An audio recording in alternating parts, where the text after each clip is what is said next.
Vamos iniciar hoje com o nosso quadro, Troca de Ideias, e você de casa é o nosso convidado para participar conosco aqui também. Já apresento o nosso convidado aqui, Luiz Carlos Furtuoso, empresário, diretor-presidente do Conselho de Ex-Presidentes da nossa CIP. Luiz Carlos, muito boa noite, seja bem-vindo. Boa noite, Neto, boa noite, Maria, boa noite, o nosso amigo Eric aqui presente também. Prazer estar com vocês. Obrigado. E conosco, Eric Gomes. Sempre um prazer tê-lo aqui para a gente levantar ideias, trocar ideias e aí trazendo a oportunidade da população participar. Eric, boa noite. Boa noite, Neto, boa noite, Maria e todos os telespectadores. Um prazerzaço estar aqui com meu amigo Luiz Carlos. É isso aí. Estamos juntos aqui pelo bem da cidade, né, Luiz? Trabalhando, do lado do comércio e da indústria, que é a associação, né? E nosso lado mais sindical, que é o CIMESP. E pro bem de Piracicaba, né? Lutando bastante, né, Luiz? Não tá fácil, né? Mas a gente vai continuar, como diz lá o desenho, né? Continuando a nadar, né? Sempre, né? Vamos que vamos. Eu acho que cada um tem uma vocação, né? E a gente entrou nessa missão e ela é envolvente. E nos dá prazer também, porque você pode... fazer coisas para o próximo, você fazer o bem sem saber a quem. Então eu acho que as entidades têm uma participação efetiva na sociedade de Piracicaba, historicamente falando, né? E acho que contribuiu muito com o desenvolvimento de Piracicaba. Eu acho que tudo isso, vários setores da sociedade têm uma participação bastante importante, né? E eu acho que as entidades empresariais, junto com outras entidades de outros segmentos, fizeram essa diferença para Piracicaba. Agora, Luiz, a gente falando um pouquinho, né, com a presença, a CIP e CIMESP, as duas entidades que realmente fazem a diferença na cidade, e eu, como sempre falo aqui, né, Érica, a gente sempre bate papo falando sobre isso, que a entidade ela vem justamente para ajudar, né, o setor que necessita de ajuda, né, principalmente resolvendo aí situações que vêm do próprio governo, né? O próprio governo às vezes cria situações, né? Pensando no nosso no governo, né, do Brasil, e fala, puxa, mais uma coisa que vamos ter que pensar sobre. Falando um pouquinho, né, do início de tudo das duas entidades, né? Como é importante a gente ter essa mobilização, né? Do comércio, da indústria, né? Para poder sanar alguns problemas, né? Falando um pouquinho sobre isso, Eric, queria que você desse até a sua opinião, falando sobre o empreendedor. Ontem nós tivemos aqui, né, o professor participando conosco, falando, né, sobre a venda para fora do país, né, no mercado internacional, né? E ele explicou que é um mercado que está crescendo bastante, o empresário daqui pode deslumbrar essa possibilidade, mesmo sendo um microempresário. Então o CIMESP traz essa aula, essa palestra para ajudar a entender melhor, né? E aí eu até perguntei para ele sobre perspectiva, né? A gente está vivendo uma perspectiva meio esquisita no nosso país, né? Ao mesmo tempo que a gente está não tendo o que a gente esperava ter, isso falando de todas as classes sociais, né? Mas a gente também olhando para fora, o mundo lá fora também está se transformando, né? Agora a direita assume a Alemanha também, né? Nós temos o Trump colocando uma visão que olha para o seu próprio país, né? Olha, o nosso país é a pauta para a nossa para a sequência dos anos. Mas a Alemanha também está assumindo a direita, quer dizer, vai vir com a mesma postura. Como é que fica o mercado aí internacional? E falando das entidades, né? Porque vocês estão com olhar para isso, né? Sim, a indústria aqui de Piracicaba ela é muito forte, né? A gente sabe disso. O grande problema, eu vejo nesse lado, é o famoso custo Brasil. Tá? Isso, você concorda comigo que o aço, o custo dele da commodity, a gente chama de commodity, porque é um preço igual a qualquer lugar do mundo, ele é dolarizado. Tá bom? Aí você tem que transformá-lo, por exemplo, num produto, numa caldeira. E aí você tem alguns custos que a gente chama de agregados, a questão de treinamento de colaboradores, custo hoje, nós estamos aqui falando, né, Luiz? Voltamos a ter problema com a Justiça do Trabalho, onde voltaram a ter muito problema de processos, não só, acho que na indústria, mas no comércio também, né, Luiz? Nós tivemos. Sim, sem dúvida. E isso são custos que são adicionados. E quando você vai competir com o mercado lá fora, que está se tornando um mercado protecionista. Por quê? As leis, para quem não conhece, no Brasil são totalmente distintas das leis da China. É só a gente ver a própria governadora hoje, né, uma rua do comércio, a principal rua da nossa município, né, Luiz? Sim. Hoje é tomado por um monte de empresas e produtos que vêm da China. Sim. Ou seja, se eles são produzidos lá, é a mão de obra que está sendo contratada lá, mas por quê? Porque o custo é mais barato. Sim. O plástico, o aço, que a gente chama de commodity, o preço é igual no mundo, é dolarizado. Agora, a transformação dessa commodity em um produto, onde você agrega valor, é que te permite dizer, olha, vale a pena exportar ou não. E o Brasil tem perdido competitividade durante os anos, né? São muitas normas regulamentadoras. Eu costumo dizer, nós temos uma norma que chama NR12, só para você ter uma ideia. Uma máquina que funciona na Alemanha, onde o operador na Alemanha funciona muito bem, não tem problema, quando vem para o Brasil, eu tenho que fazer um monte de adaptação para a segurança, e isso é custo. Isso vai ser colocado no meu preço. Então, peraí, nós estamos dizendo que o operador de máquina na Alemanha entende mais que o brasileiro? Não. É que tem tanta burocracia de licenciamento que a gente sente. Também acho que acontece a mesma coisa no comércio, né, Luiz? Que pesa, né? Eu me lembro de um fato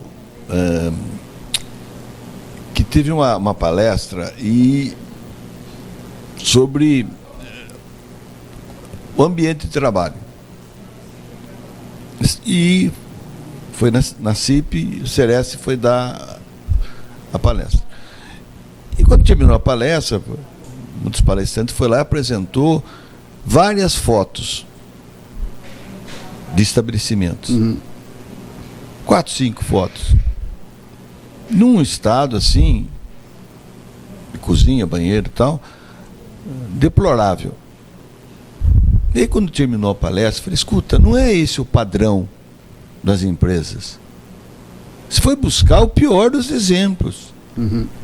Será que se você apresentasse os casos que é a maioria, aonde as pessoas têm um ambiente agradável de trabalho, que é a grande maioria, não seria melhor do que você mostrar esse por baixo? Porque aquele que está num padrão muito bom, ele vai falar, pô, mas eu posso diminuir o meu padrão, sei lá, não vou continuar nesse padrão. Mas, porque vocês pegam por baixo, você pega o pior nivela exemplo. Por baixo, né? Nivela por baixo. Então você tem que pegar e vai nas empresas que fazem as coisas correto e tira foto disso. Que esse é o exemplo certo. Então o Brasil tem um problema de querer sempre ver a coisa pior. Vai dificultar, por se na Alemanha a máquina está lá e trabalha e opera, por que tem que chegar aqui e mudar tudo? E aí isso tudo tem um custo e muitas vezes até você vai dificultando a operação. Isso tudo tem custo. Então eu vejo assim, eu tenho um olhar para o Brasil da seguinte forma. Nós tivemos uma indústria muito mais participativa no conjunto do PIB.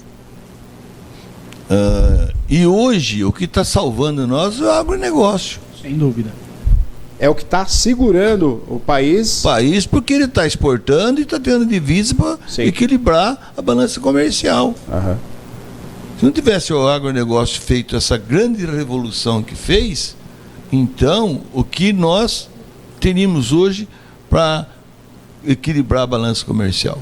Então eu vejo assim, e a indústria nacional precisa ser muito prestigiada, porque nós temos empresários que acreditam no país, nós temos hoje escolas técnicas e faculdades bem preparadas para formar mão de obra. Sim. Agora, o que precisa? Que tenha eu não vou nem chamar de facilidade, que tenha uma equiparação daquilo que nós temos de cargas de todos os tipos sobre mão de obra, sobre os impostos de produtos acabados, sobre frete, sobre tudo. E isso impede que nós conseguimos competir no mercado internacional e também o consumidor brasileiro pagar mais caro por um produto que podia ser muito mais acessível e, consequentemente, você aumenta o consumo e você ganha no volume. Claro. Ao invés de você ganhar, o que acaba acontecendo no Brasil, ao invés de você aumentar o número de pessoas que possam consumir o produto, você restringe e daí você bota mais imposto para o governo pagar a conta dele. Uhum. É isso mesmo. Ô, Eric, essa situação, quando a gente pensa, né, como o Torres está falando, quer dizer, ao frigir dos ovos, a gente entende que o governo acaba sendo responsável, né, por conta da taxação. Quer dizer, o produto vem, a matéria-prima vem e é taxada. O produto roda aqui dentro, ele é taxado. Uma vez, conversando um pouquinho com o Marcelo, né, ele falou assim, Neto, você sabia que quando você passa o Estado, você tem certas normas e determinações, ser obrigado a pagar novas taxas. Quer dizer, a gente vira dentro do país, tudo bem, territorialmente parece um continente, mas a gente começa a olhar como continente, parece que está passando de fronteira. Em alguns casos, Neto, você antecipa a taxa. Dependendo do produto, você tem que antecipar o imposto, o ICMS, porque ele já é retido aqui na fonte, e se você não receber quando você vende, você já pagou. Entendeu? Então, assim, o sistema... Sem vender, você já está pagando. Sem vender, você já está pagando. Porque o ICMS, por exemplo, o imposto estadual, ele é em cadeia, tá? Então, assim, eu compro uma matéria-prima, eu vou fazer um produto, quer dizer, eu paguei, mas eu compenso. Em alguns produtos, principalmente derivado de petróleo, borracha e remédios, você antecipa. Você tem que pagar a guia aqui antes, senão você não libera para vender. E isso, ou seja, você está tirando do teu fluxo de caixa, você está tirando de toda a responsabilidade. Se você não recebeu, se a carga perdeu, roubaram... Você já pagou o imposto Você já dela. pagou o imposto, o governo já está levando. Então, assim, o Brasil, ele é um país que ele poderia estar muito na frente. Para quem não conhece, quando você vai para outros países, principalmente Estados Unidos, você tem o IVA, o Imposto de Valor Agregado. Em alguns estados, são 9,5%, 7,5%, vai de estado para estado. Aqui, só de ICMS no estado de São Paulo é 18%. Ou 25%. Ou 25%, dependendo do produto, né? E depois você tem imposto de renda, você tem o PIS, COFINS, ou seja, chega a uma contribuição carga social de até 36%, 37%, né, Luiz? Sim. O que inviabiliza todos nós. E na exportação, alguns desses impostos, como a gente está falando de exportação, né, você não recupera. Só para você ter uma ideia, tem uma grande empresa automotiva, eu não vou falar o nome dela aqui, mas todo mundo sabe quem que ela tem um crédito do governo de estado de mais de 800 milhões. Porque ao exportar, você não tem ICMS, mas toda a cadeia te deu esse direito de crédito. Deu direito. E por ano, tá? A lei de diretriz orçamentária do estado, esse último ano eu não sei, mas eu sei que o ano passado tinha 700 milhões de crédito. Só que uma montadora em Piracicaba gera 800. Agora você imagina todas as outras montadoras do estado. Então você sempre está como o governo está te devendo dinheiro. E aquilo lá faz problema para o teu fluxo de caixa, tudo. É certo que o governo do Tarcísio permitiu que essas montadoras usassem esse crédito para inovação. Mas ainda assim, é muito dinheiro parado. É um dinheiro que é de direito do conglomerado, nesse caso, né? Perfeito. Que eles poderiam aplicar em outras coisas, fazer outros produtos, ou mesmo melhoria, sem ser inovação. Mas não dá. E infelizmente, o Brasil é um país que o empreendedor, e o Luiz é um deles, né? Que sofre na pele, né, Luiz? Eu não sou um empreendedor, eu sou um administrador, mas o Luiz vem fazendo as coisas há muito tempo, muitos anos, a gente já conhece o Luiz. É difícil, viu? Tá na pele desses homens, é difícil. Qual a diferença? O empreendedor é o que construiu, fez construir. Exato. E o Luiz tem construído, tem um empreendimento aí, né, Luiz, que tá dando dor de cabeça e por besteira. Eu administro. Eu não construí nada, eu administro. Por isso que eu não costumo dizer empresário, nada disso. Mas o Luiz, sim, é um empreendedor nato. Agora, Luiz, é duro, né? O empreendimento, quando a gente pensa em empreendedor, né? Quer dizer, o empresário que também é empreendedor, é uma devolutiva para a sociedade, né? Quando você pensa em empreendimento, é geração de emprego, é transformação da cidade, é melhoria do PIB, e aí você pode agregar outras coisas, que é o caso, vamos falar da nossa cidade, é turismo, é cultura, né? Eu vou contar uma história para você, Luiz, acho que vem muito a calhar para essa discussão aqui. A gente vai falar daqui a pouquinho sobre o dólar, vamos falar também o fim da carga horária 6x1, o que isso vai impactar, porque está todo mundo falando, mas até agora ninguém ouviu o empresário. O que vai impactar o 6x1? Então a gente vai ouvir agora aqui também sobre isso. Mas antes quero contar uma história para você, Luiz. Eu morei uma época da Alemanha, morei numa cidade chamada Bad Sassendorf, uma cidade do tamanho de Águas de São Pedro. É uma cidade histórica. Aqui nós somos novos, somos recém-chegados. A gente pensar em 500 anos não é nada. A cidade que a gente morou tinha quase 4 mil, né? Mais, né? Mais, muito mais, né? Acho que muito mais, quase 10 mil, não sei. Mas muito tempo assim. E a prefeitura, ela não parava, ela transformava o tempo todo a cidade, modernizando a cidade sem perder o aspecto cultural histórico. Então você tem vias, calçamentos novos, empreendimentos, hotel. É uma cidade onde se faz a cura através das águas térmicas, muito parecido com a nossa região. Né? E era o tempo todo transformada. E a população, e aí acho que é a característica principal, quando você pega um espaço que não está legal, né? E ali a gente tinha uma área dessa cidade, que a gente morou 6 anos lá, tinha uma área assim que era uma área meio, deixou de ser rural, sabe quando você tem aquela transformação meio abandonada, meio, mas não deu outra, a prefeitura foi lá, transformou, né? Fez um centro comercial, fez um espaço maravilhoso, de fonte, lindo demais, mudou a característica, aquilo virou de uma maneira, tinha um volume de pessoas ali, e eu e a Maria, nós trabalhávamos uma sorveteria italiana, trabalhava com a parte gastronômica, né? Foi um momento da nossa vida muito importante que a gente trabalhou com a área gastronômica. Cara, aquilo explodiu, gerou emprego, uma coisa bonita.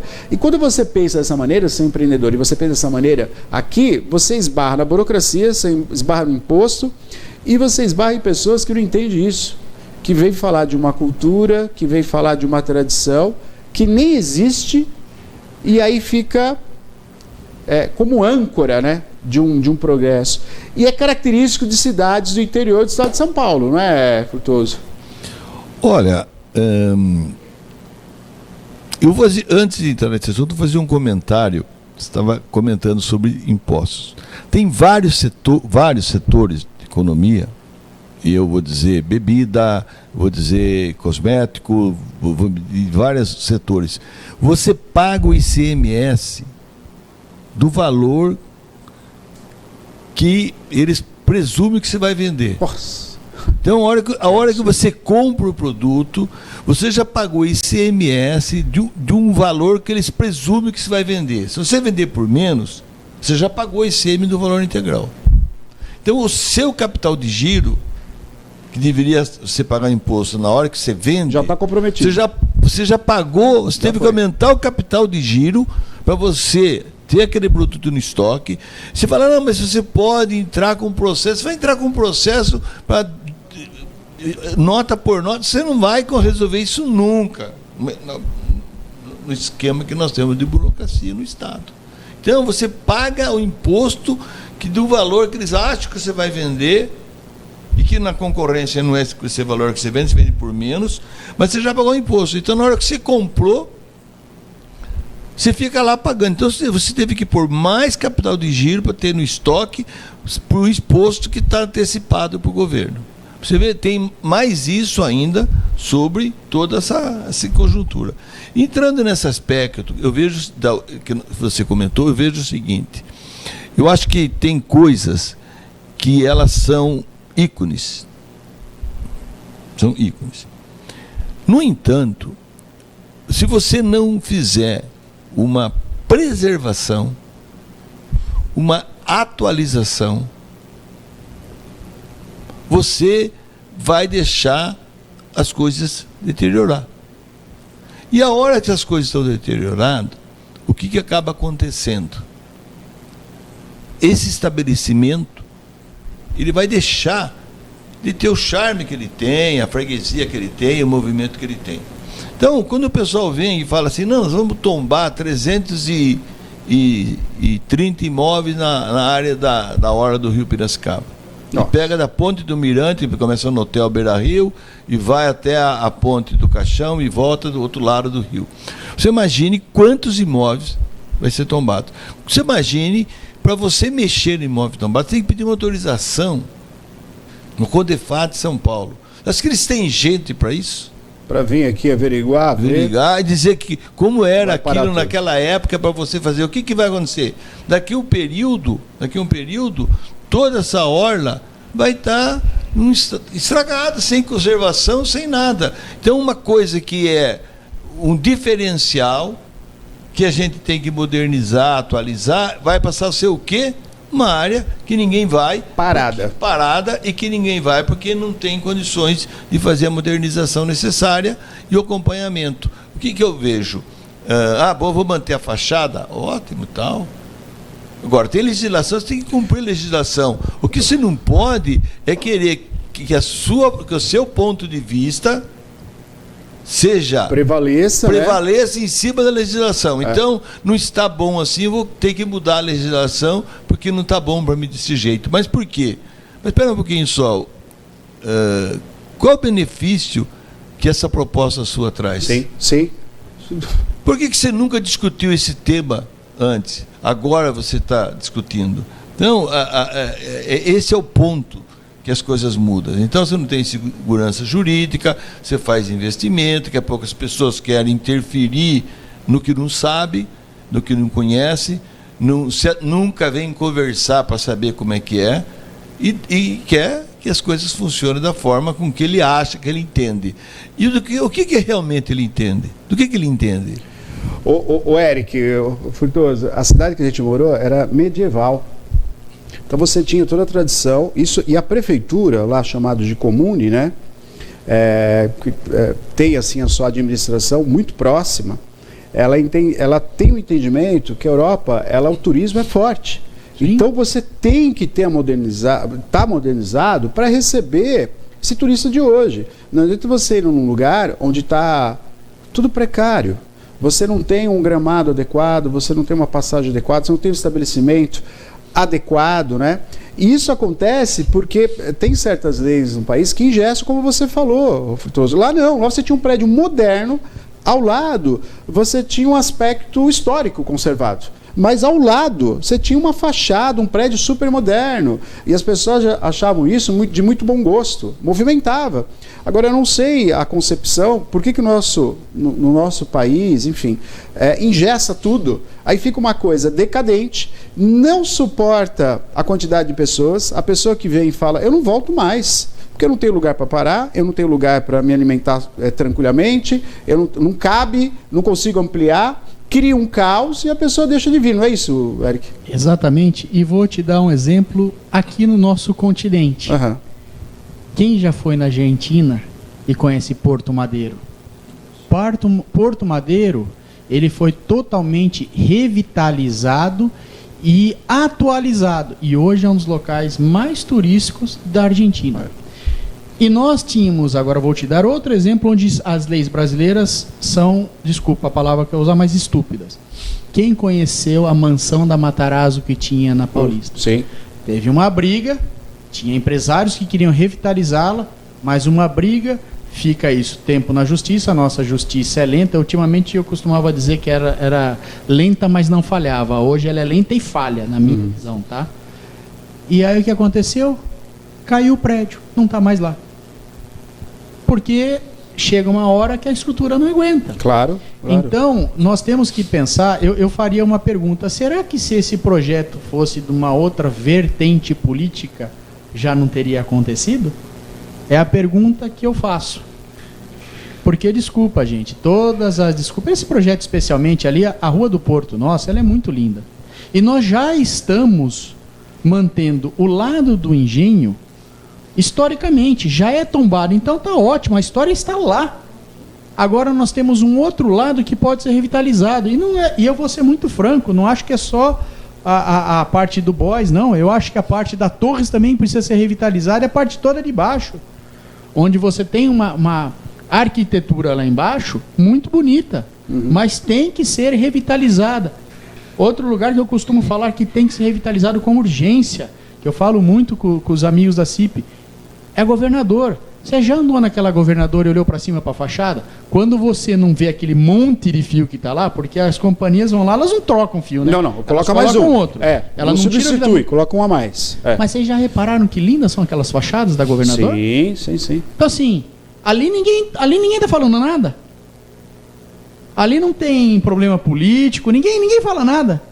Agora sim, quando tem pessoas que querem trazer, e quem já viu o projeto, e eu tive a oportunidade de ver o projeto, né? O principal, os pontos fulcrais estão lá, foram mantidos. O projeto é muito bonito. Então, sim, a essência, a alma vai estar lá. Vai ser modernizado, é fato, precisa modernizar. Mas está lá. Mas aí nós temos algumas coisas que a gente estava até conversando, né, Luiz? Que, sinceramente, eu acho que tem pessoas que não querem o progresso de Piracicaba, que ficam lutando contra por lutar contra. Não é porque você tem uma coisa que você fala, não, é por isso. Não tem. E revitalizaria. Piracicaba tem um turismo de passagem. Ali você teria um novo ponto, que Piracicaba faz tempo que não tem novos pontos. Traria um vigor à nossa cidade. Você já imaginou você tomando um café, olhando para aquela Noiva da Colina? Você almoçando, olhando a Noiva da Colina? Olha o que nós poderíamos ter. Mas, né? Tá difícil, né, Luiz? O investimento que será que é a ideia do projeto é o seguinte, isso que é importante que as pessoas saibam. Para você restaurar o espaço que foi construído pelo Luiz de Queiroz, que é só uma parte pequena, porque depois a empresa foi crescendo, e tem barracão de caletão lá, que é uma coisa mais atual. Sim. Então, esse espaço que o Luiz de Queiroz começou, você revitalizar aquilo custa caro. Então, tem que fazer conta. Para você fazer, deixar atualizado, dentro da história, mantido aquilo para a população ter acesso, conhecer, ver, utilizar, você tem um custo que com as torres você paga esse custo. Você não consegue, você tem que fazer cálculo, porque quanto custa para fazer um serviço bem feito, para entregar para a população um espaço que está lá sem utilização? Isso custa caro. Então você tem que fazer conta. O grande problema que eu vejo assim, a quantidade de emprego que vai gerar, os sindicatos nos apoiaram por conta disso. A geração de emprego que vai ter, o número de turistas que vai aumentar, que virá para a cidade.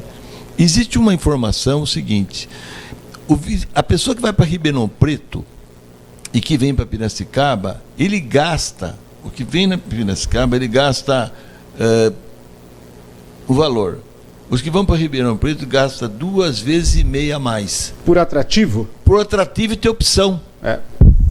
Atrativo e opção. Então o que Piracicaba perde de arrecadar com impostos, com aumento de emprego e com volume de negócio, porque que paga toda a estrutura do município, do estado, do Brasil, os impostos. Claro. Certo? Então se você tem negócio, você tem arrecadação que pode manter a escola, que pode manter a segurança, que pode manter hospitais, enfim, assim que funciona. É o povo que paga, que mantém isso. Quanto maior a arrecadação, maior o que ele pode oferecer para a população. Sim. Então, nós precisamos entender que nós perdemos em volume de negócio bastante na área de turismo. Né? E aí é o seguinte, aí algumas pessoas desconhecem isso, não fazem cálculos e saem falando coisas assim, e não vem para um debate, porque o debate e tal, é a coisa mais certa. Vamos conversar, vamos trocar ideia. Agora, Luiz, não é uma coisa assim, uma expectativa de deixar para o governo decidir isso? Porque assim, pensando naquele projeto Beira Rio, né? Com patrocínio da Petrobras. Lá atrás, se não me engano, na época do Machado, que veio aquele projeto, não é? A segunda informação que eu tenho, quem conseguiu a verba, até esse detalhe foi uma coisa interessante. Quem conseguiu a verba foi no fim do ERMA. Sim. E depois o Machado que fez. Deu continuidade. Aí, né? E eu me lembro muito bem disso, porque Pira 21 fez isso, tudo, mas ela não tinha CNPJ, ela não podia receber dinheiro. Então ela teve que passar por uma instituição que tivesse o CNPJ para repassar para a Pira para poder fazer. Agora, Luiz, no projeto inicial, Eric, não sei se você teve acesso, eu me lembro que tinha pier, que entrava até a metade do rio Piracicaba, na altura do Lar dos Velhinhos, hotel, parte comercial, tá no projeto original. Você olhava aquilo que era Renato Wagner, aquele matagal, fala, meu Deus, se for construído isso aqui vai virar um ponto turístico de investimento, geração de emprego, de imposto.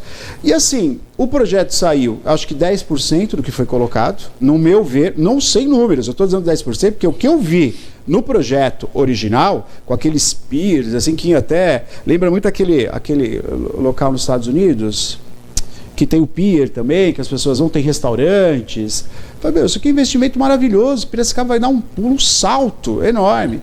E aí entrega-se uma obra que foi paga por parte da prefeitura, a toda aquela parte da Renato Wagner, que ficou legal, mas a gente depara com furto de fios. Renato Wagner, Eric, a cada 3 meses é obrigado a colocar toda a fiação de novo, porque o pessoal vai lá e furta os fios. Por que furta os fios? Porque é um lugar que está abandonado, é um lugar muito bonito, mas está abandonado. Ninguém aproveita. Não tem um comércio, porque a gente impede certos... a degradação do patrimônio público com o próprio comerciante, que faz o volume de pessoas passarem por ali. Se você começa a tirar o comércio, o que acontece, Fortuoso? O pessoal começa a invadir, rouba a fiação, rouba a lâmpada, suja tudo, as coisas mudam. Picha.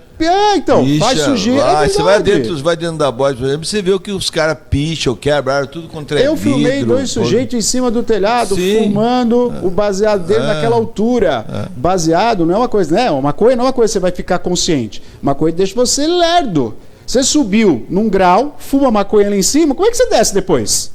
Então são coisas absurdas. E aí você olha aquele local daquela maneira, né?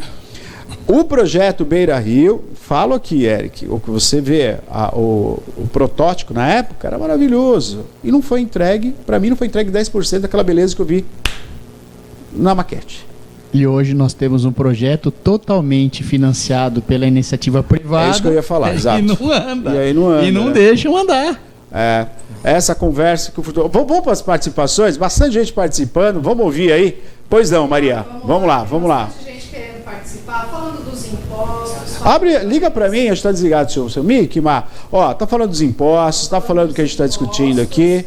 Falando também da questão de Piracicaba. Vou começar com o Tiago, que ele nos assiste lá de Osasco. Opa, legal. E o seu Luiz, Eric, estamos sendo assistido lá pela internet, lá né? de Osasco. Maria, ele mandou... Rapidinho, conhece Osasco? Conheço. Sabe que Osasco tem um cachorro quente, rapaz. Que é o melhor do estado de São Paulo. Viu? Esse eu não conheço. Você não conhece? Mas em Osasco eu sei que é sede do Banco Bradesco. É verdade, verdade. Longe desses bancos, sabe? Eu prefiro fugir dos bancos. Verdade. Fala, Maria. No começo da conversa, né, a gente estava falando de imposto, ele mandou a notinha aqui. Maria, hoje eu fui trocar o óleo do carro e olha o absurdo de imposto que a gente paga. Eu gastei um total de 210. 93 foi de imposto. Isso é um absurdo, praticamente a metade. O carro tem que pagar IPVA todo ano. O carro não é meu, porque se eu não pago IPVA, o governo me toma. Minha casa também não é minha, que se eu não pago IPTU também, né? Prefeitura toma. Posso falar que o empresário que eu conheci, de Dubai, ele falou assim para mim, você não tem carro. Falou assim para mim. Falei, como não? Brasileiro, né? Não, brasileiro não tem carro. Você paga. Lá em Dubai a gente não paga. Comprou é seu. Pagou, comprou é seu. Vamos ver, continua aí, Maria, por favor. Então daí ele continua falando daqui, né? Falando até que você, né, na morte é assim. E falando de Piracicaba, ele diz, Maria, Sabe o que eu sinto em Piracicaba? Você sabe um pouquinho da minha história. Todo final de semana eu ia de férias na casa da vovó Geni. Então eu tenho recordações minhas, lembranças de infância. Piracicaba era tranquila, calma, segura. Hoje, quando eu chego em Piracicaba, eu só vejo prédios altos, trânsito, insegurança. Tem muito morador de rua, né, também em Piracicaba.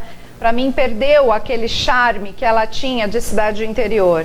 Ainda vou bastante, porque tenho tios e primos aí. Eu adoro ir na Rua do Porto, sentar na beira do rio, lá nos restaurantes, né? Chevette, Arapuca, comer um peixe.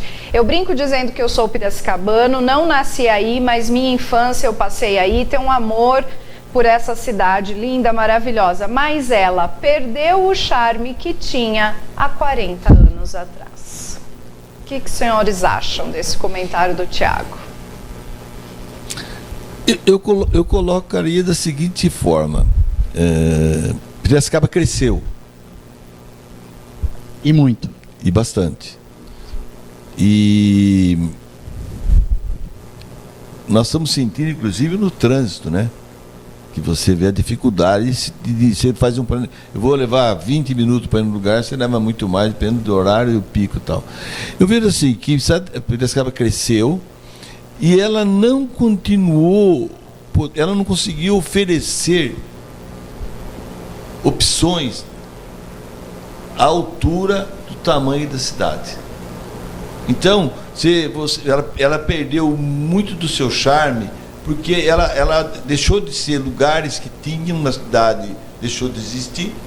Né? Você vê, o governador é um exemplo. Né? Hoje você não consegue deixar vitrine aberta, nada, porque não consegue. Você não tem mais isso. Fecha tudo, porque senão tem problema de assalto.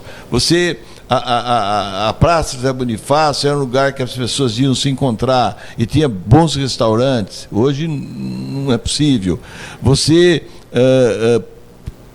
A cidade, as pessoas... Piracicaba tem muitas empresas, muitas pessoas profissionais, liberais, que eles querem ter os lugares agradáveis para passear. E também as pessoas vêm para cá. Ela deixou de acompanhar.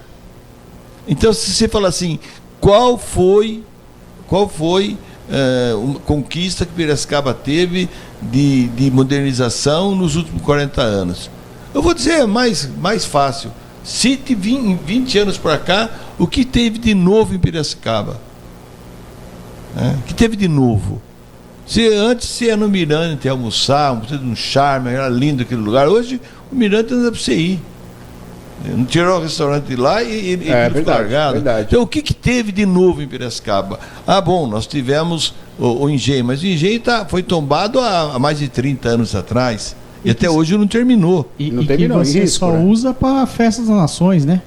Usa, tem mais eventos. Alguns eventos, poucos, mas assim, com o espaço que você tem lá, você poderia ter feito levar restaurantes para você ir num final de semana, para estar lá onde você tem uma área para estacionamento, que é uma área complicada. Eu lembro você falando da governadora, eu morei muito perto ali, eu morei na Voluntários de Piracicaba, no prédio do Céu Azul.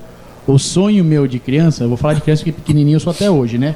Era subir ali a governadora, onde tem na frente do Coronel Barbosa, tinha a Cardinale. Sim. De um lado você tinha brinquedo. Na frente do Cristóvão Colombo. Na frente do Cristóvão Colombo. De um lado da vitrine era brinquedo e do outro lado era coisas de casa.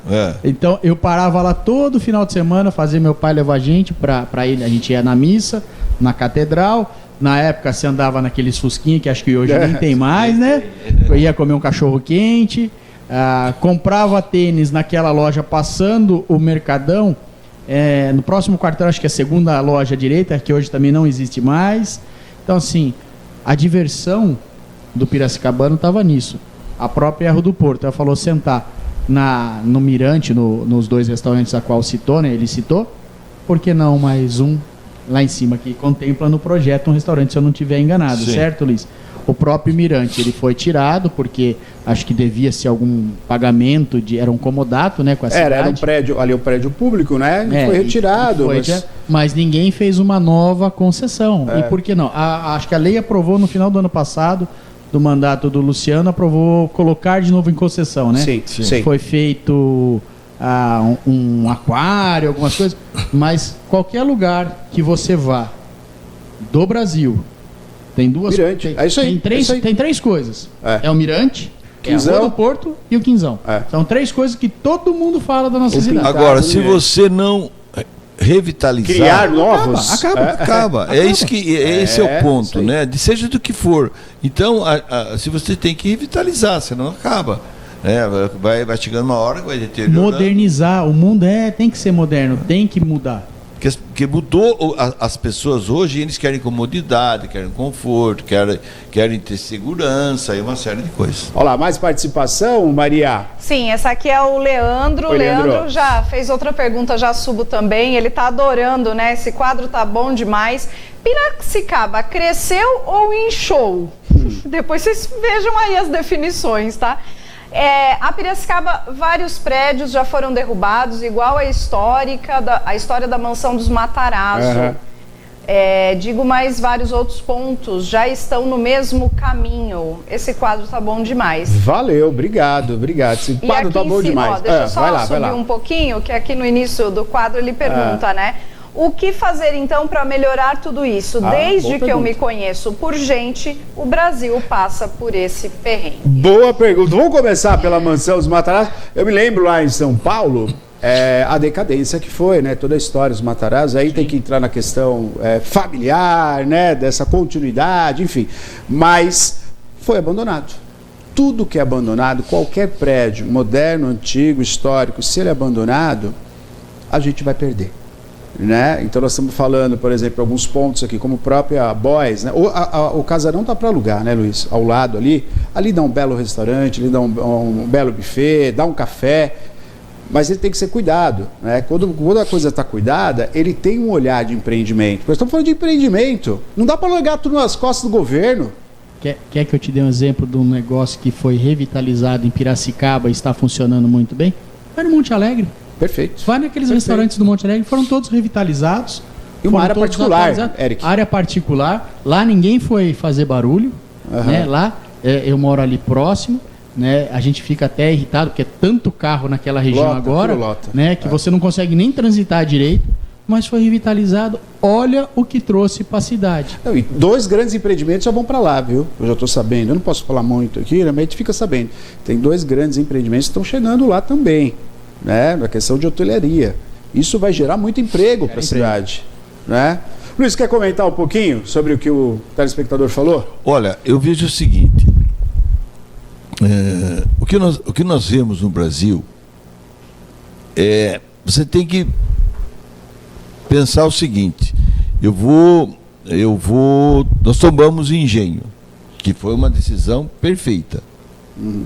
Há 35 anos. Até hoje, tem barracões que você não pode entrar porque tem que trocar telhado, isso aqui, e não tem... Risco de vida, né? Risco de vida, então não pode nem ser usado. Então, o que eu vejo é o seguinte, você tem que estabelecer o quanto o poder público consegue bancar dessas opções de se manter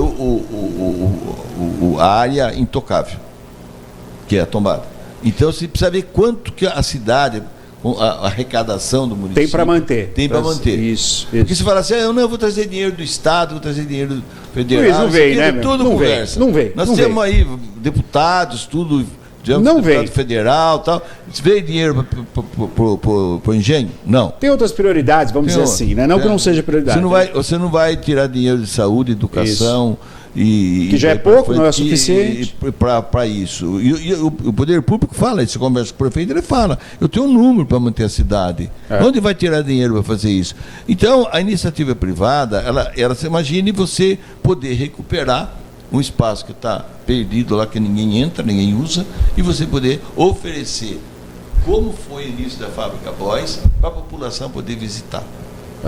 Tem um espaço para isso, certo? Sem ser dinheiro do poder público. Quem está fazendo isso? Iniciativa privada. Investidor, com uma série de coisas. Mas não é só isso. A gente tem que pensar o seguinte: o que vai ser utilizado pela população que não é utilizado hoje, como vai ser mantido depois que também você fizer o restauro. Perfeito. Porque tem que manter. Claro. Uma claro. casa, a quantas pessoas visita a casa do Prudente de Moraes? A Pinacoteca, Sim. se você tivesse ver o número de pessoas que iam antes e agora que vão no engenho, entendeu? Eu vi. Então, isso tudo é o quê? É movimentação. Dá quase 16 vezes mais. Uma coisa e absurda. as pessoas eram contra Era essa decisão. Era contra. Então, que você tem que ter ocupação e manutenção. Do mesmo jeito, você comprar um carro e você não tiver condições de manter. Você vai, daqui a pouco você não consegue utilizar ele. E dessa forma que funciona. Agora, o poder público fala, eu não tenho dinheiro para isso. Certo? E até o nosso presidente dia falou na televisão, não dá para você ficar tombando, fazendo tombamento de imóveis e depois não tem dinheiro para manter. Quando caiu o teto da igreja lá de Salvador. Ele falou isso, não adianta ter bastante tombamento e depois não ter dinheiro para cuidar. Não tem a manutenção. Então você tem que criar alternativas para a iniciativa privada conservar, investir e fazer a manutenção. Ô, Luiz, isso é amarrado em contratos. Isso é amarrado em conversas, né? Ninguém está se esquivando disso. Porque é o interesse de todos. Você tem um bom... Vamos falar do Monte Alegre, que está aqui, pô. Quer dizer, se você fala com a família ali do Balu, conversa com ele tem, não, nós temos que ter muitos restaurantes, temos que ter hotel aqui, mas não tem que perder o charme. Então ele sabe dosar isso, né? Desde aquela entrada, né, Eric, dos paralelepípedos ali. Aquilo é um charme para a cidade. As pessoas vêm naquela região e estão gastando dinheiro, que é o dinheiro que movimenta uma cidade, de uma maneira agradável. Que gera imposto. Para poder investir nas necessidades que, no meu ver, educação, saúde são as primordiais. O pessoal não consegue entender que é o seguinte, quando você consome uma carne, você toma um sorvete, você está pagando imposto, gente. E se o governo tiver que bancar tudo isso, ele vai ter que aumentar o imposto. Aumentar ainda mais. Não tem jeito. Não tem jeito. Quando você passa para a iniciativa privada, quem vai bancar aquilo é quem vai frequentar o local. Que aí é uma deliberalidade sua. Claro, se você quer ir ou não, o problema é seu. Entendeu? Mas não vai ser para todo mundo, não vai ser dividido para todos. E a gente tem visto que o Brasil chegou num percentual de imposto que é a famosa curva de Laffer, que ficou muito famosa na época do ex-presidente, que chega num ponto que as empresas não aguentam mais. E elas vão partir para quê? Para sonegação. Para sonegação. Então, assim, nós temos que tomar muito cuidado. Quando você tem pessoas dispostas a colocar dinheiro do bolso, eles estão correndo risco, porque não sabe se vai ter retorno daquilo lá. Isso é o que o empreendedor faz. Ele corre risco.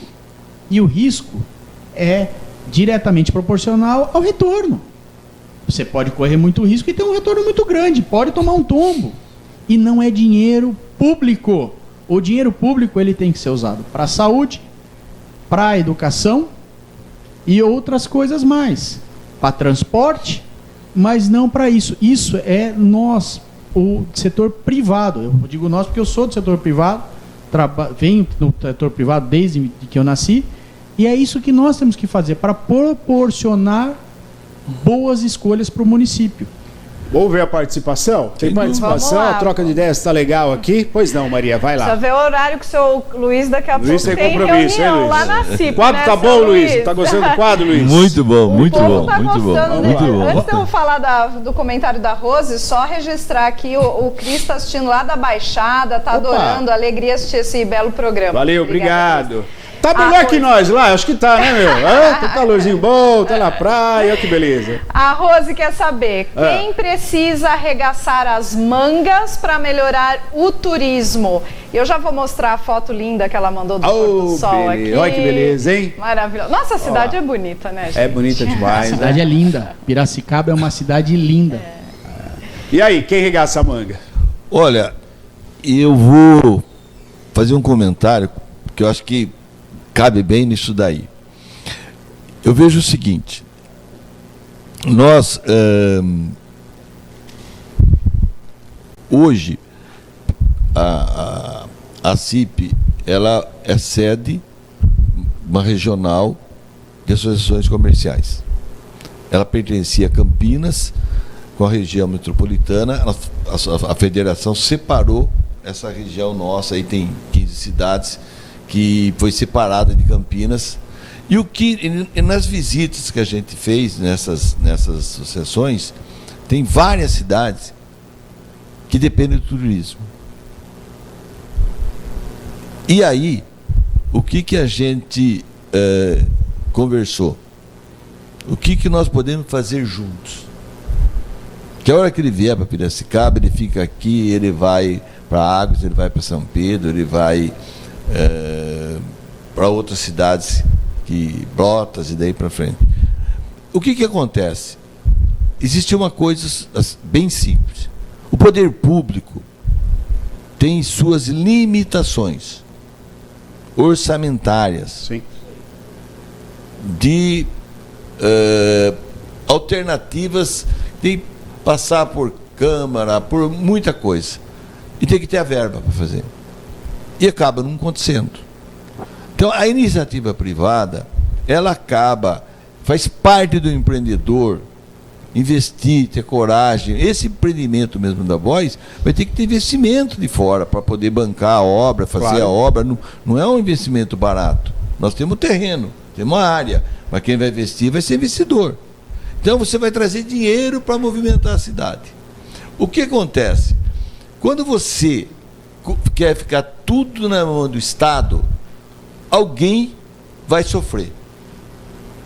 Ou não vai ter remédio que hoje tem como eles falam, de graça para atender aquele que precisa, ou não vai ter merenda, ou não vai ter transporte adequado. Vai comprometer o orçamento. Vai comprometer a qualidade de vida. Uhum.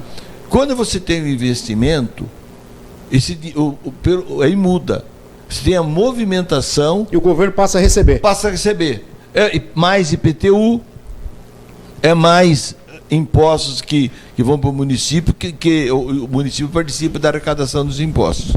Então, o que eu vejo é o seguinte: isso é papel do Estado, isso é papel da iniciativa privada.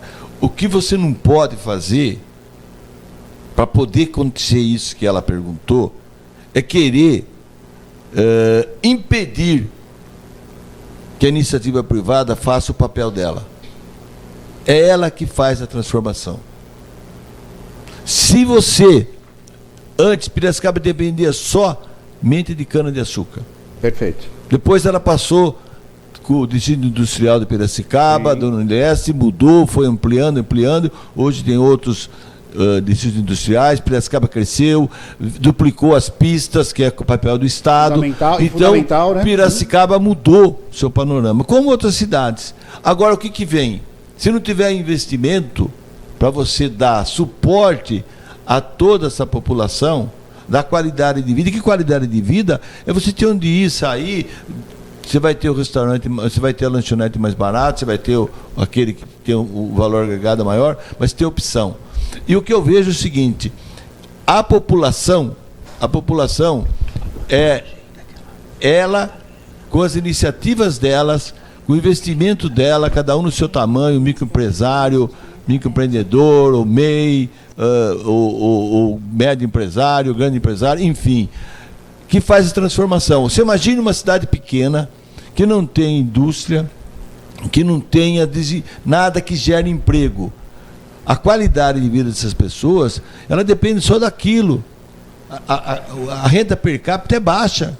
A partir do momento que se leva a desenvolvimento, você muda a renda per capita, você muda a qualidade de vida e você permite que as pessoas tenham uma qualidade de vida mais digna. Então a sociedade tem que fazer escolha. O que eu quero? Eu quero que, dentro de todo o respeito da legalidade, do bom senso, e você pensar, nós queremos evoluir ou nós vamos ficar com o petróleo embaixo da terra, que não nós temos hoje, tendo que importar, sendo que nós temos reserva de petróleo, porque por uma série de coisas acaba não acontecendo, e nós temos que pagar o petróleo que nós pagamos hoje, esse valor, que encarece frete, encarece mercadoria, transporte, tudo. É isso que nós queremos? Então, por que o Brasil hoje, o Brasil tem petróleo para suprir nós por muitos e muitos anos? Vai chegar uma hora que o petróleo vai estar lá embaixo, e está sendo carro elétrico, carro que não vai usar mais o petróleo, e tudo isso aí está parado. Por quê? Porque tem monopólio do governo. Se tivesse na mão de livre iniciativa, nós teríamos hoje uma gasolina mais barato, um diesel mais barato e as pessoas terem mais acesso. Então, a gente tem que pensar o seguinte: o que cabe ao Estado e o que cabe à iniciativa privada. Isso do sistema capitalista liberal. É muito simples, vou dar um exemplo, mais um exemplo. Há 15 anos atrás, nós não tínhamos um anel viário decente. Ele só veio, o anel viário que sai, liga lá a rodovia do Açúcar e vai até a estrada de Limeira. Limeira, né? Não, vai para Rio Claro. Ele vai até Rio Claro, que ele passa. Porque veio a Hyundai. Uhum. E o nosso anel viário antigo, que passava ali por trás, a do Monte Alegre, só foi revitalizado ano passado porque a iniciativa privada, e aí eu posso dizer que o CIMESP pagou o projeto para fazer aquilo lá. Uhum. Assim como eu sei que a CIP já fez muita coisa pela cidade. Então, assim, gente, nós temos que deixar de ser hipócritas. O Estado não suporta tudo. Não tem como. Não tem como. Ah. O Estado que, já olhando, já simboliza situações de falência. A verdade é essa. E aí, falando do dólar, como nós estamos jogando as dívidas, e no mês passado, só para vocês terem uma ideia, para o Brasil, o Estado Brasil, tá? A União, rolar a dívida, ela teve que jogar dinheiro no Tesouro Direto com uma taxa anual de 15,37%. Muito alto, né? Ou seja, você rola, pega dinheiro de consumidores como nós, investidores. Qualquer um pode investir no Tesouro Direto. Isso leva uma credibilidade para fora que um dia você vai jogando a dívida para cima, você vai jogando a dívida para cima. É igual quem tem um consignado. Toda hora vai subindo, você vai trocando, a taxa sobe. Aí acontece, o estrangeiro fala, opa, vai ter problema. Quero receber. Tiro meu dinheiro. Lógico, porque ninguém corre de rei. E aí o dólar sobe. Quando o dólar sobe, mas o pobre não usa dólar. Não, o pobre não come trigo, que vai no pão, a farinha. Isso é dolarizado, isso é uma commodity. Combustível. O petróleo, como disse o Luiz Carlos, é commodity. Se sobe o dólar lá fora, ele sobe aqui também. Porque os custos de produtos químicos, fertilizante, 80% do fertilizante usado no Brasil vem da Rússia. É dólar, gente. É dólar.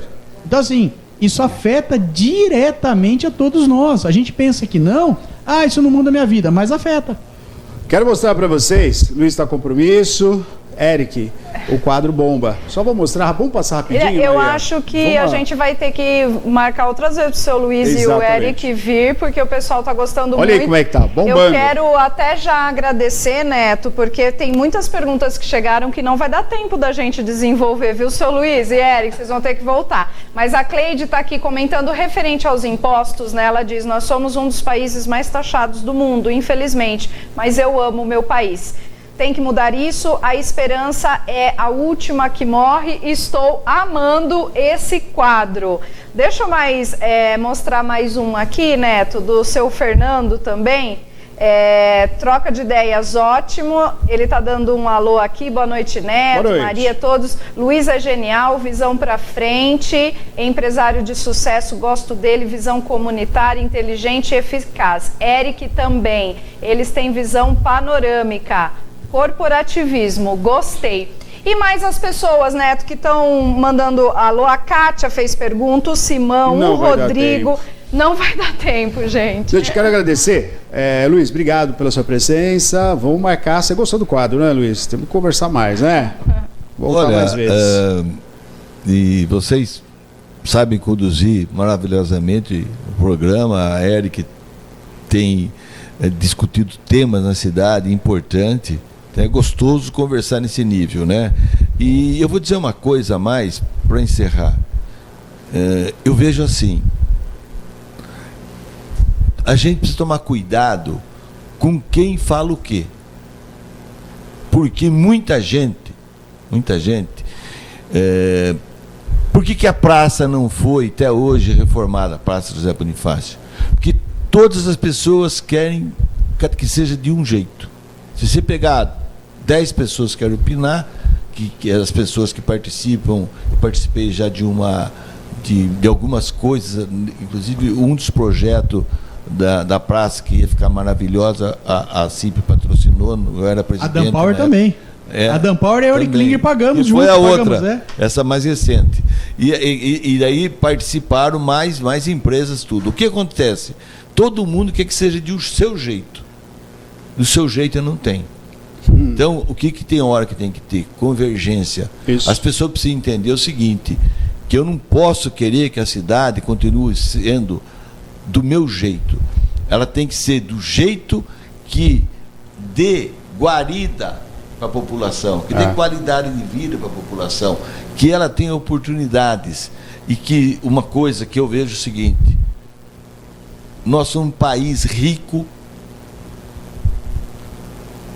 com muita gente com vontade de vencer na vida, com pessoas dedicadas no que faz, um povo que gosta de viver com gente, um povo que é empreendedor, mas infelizmente, ainda não reconheceram o valor do empreendedor. E o empreendedor não é, existe empreendedor e investidor. Isso. O investidor é quem põe dinheiro, o empreendedor é quem empreende, que tem ideia, que vai, que faz acontecer. E isso aí, muitas vezes eu trabalhei como funcionário eu era empregado do Supermercado Brasil, que era uma rede de supermercado da cidade, e fiquei aos 24 anos diretor da empresa. Sabe que eu fui empreender lá, fui aprender a ser empreendedor. Então, empreender, você não precisa ter o seu próprio negócio. Você trabalha dentro de uma empresa, você é um empreendedor, que você consiga alavancar os negócios dela e você vai ganhar mais, você vai ter. Você não quer pôr o seu ganho no risco, mas você sabe empreender. Hoje, por exemplo, as entidades que são ligadas ao setor produtivo, a gente empreende para a cidade. Nosso trabalho é voluntário, nós não ganhamos para isso, mas nós fazemos isso com prazer. Vou sair daqui agora, vou para uma reunião da CIP. Entendeu? Então a gente deixa o horário nosso, do Eric também e tal, nós procuramos melhorar a cidade.